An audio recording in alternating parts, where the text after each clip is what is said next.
से कभी नहीं कहा कि मुझे आपने साड़ी नहीं दिलाई, कभी नहीं, कोई शिकायत ही नहीं।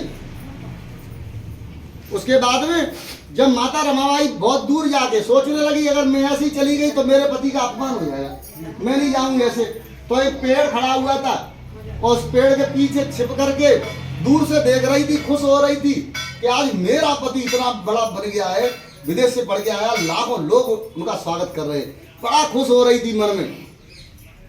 इसी बात की उसको खुशी थी। बाबा साहब को यह बात मालूम पड़ गई कि इस पेड़ के पीछे कोई छिपा हुआ है। बाबा साहब जान गए। बाबा साहब बहुत दूरदर्शी थे। आज भी विद्वान लोग ये कहते हैं कि जो बाबा साहब लिख गए हैं, जो कह गए हैं, अभी कम से कम 500 साल लगेंगी उसको समझने में। कितनी? 500 वर्ष लगेंगी, अभी 5-6 पीढ़ियां खत्म हो जाएंगी, तब बाबा साहब की कही हुई बातों पर अमर हो पाएगा, ये विद्वान लोग बताते हैं। तो बाबा साहब ने कहा अपने लोगों से, भैया रुकना जरा, मैं अभी आ रहा हूँ।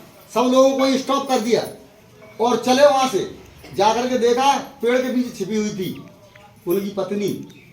बोले कि रामू तू यहाँ क्या करने आई है? तो बोले कि साहब चुप रहो, आप यहाँ से लौट जाओ, नहीं तो सारी भीड़ यहीं आ जाएगी, तुम जाओ ना, तुम क्यों यहाँ आए हो?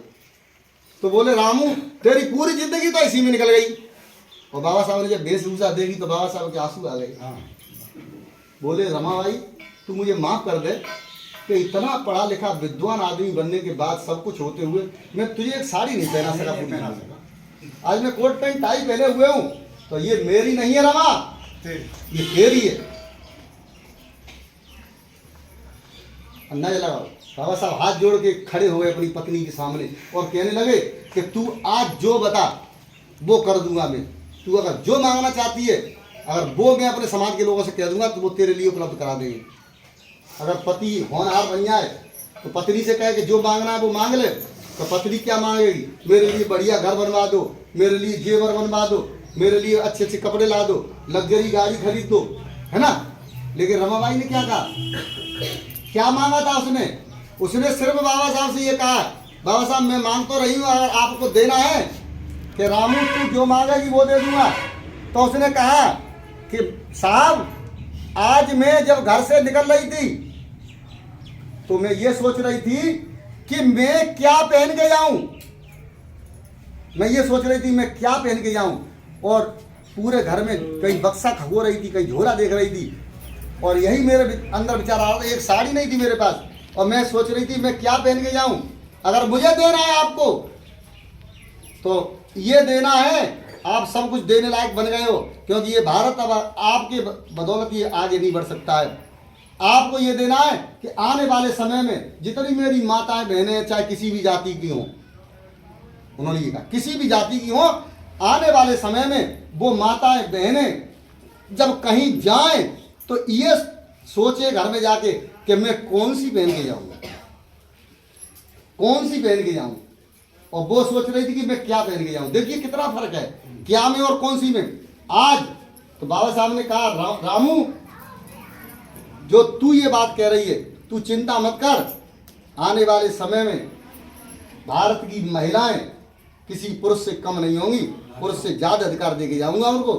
तो ये किसी और देवी देवता की देन नहीं है, ये काली भूरी पीरी देवी शंकर की देन नहीं है, ये साड़ी जो पहने बैठी हैं आप, ये उस माता रमाबाई की देन है। तब बाबा साहब से कहा कि ऐसा कर जाना उनको कि जैसे वो ये सोचे अब मैं इनमें से कौन सी पहन के जाऊं।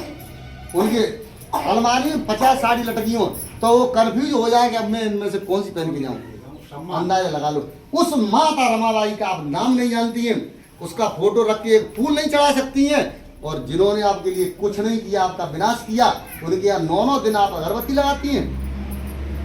बताओ करती है कि नहीं? इस बात पे हमको ध्यान देना है कि हमारे लिए जिसने किया है हमें उसके लिए करना है, और जिसने हमारा विनाश किया है हम उसकी पूजा कर रहे हैं, तो हमसे बड़ा कोई मूर्ख दुनिया में नहीं है। इतनी बातें आप लोगों को मैंने बताई। हालांकि मुझे एक दूसरी जगह और जाना है।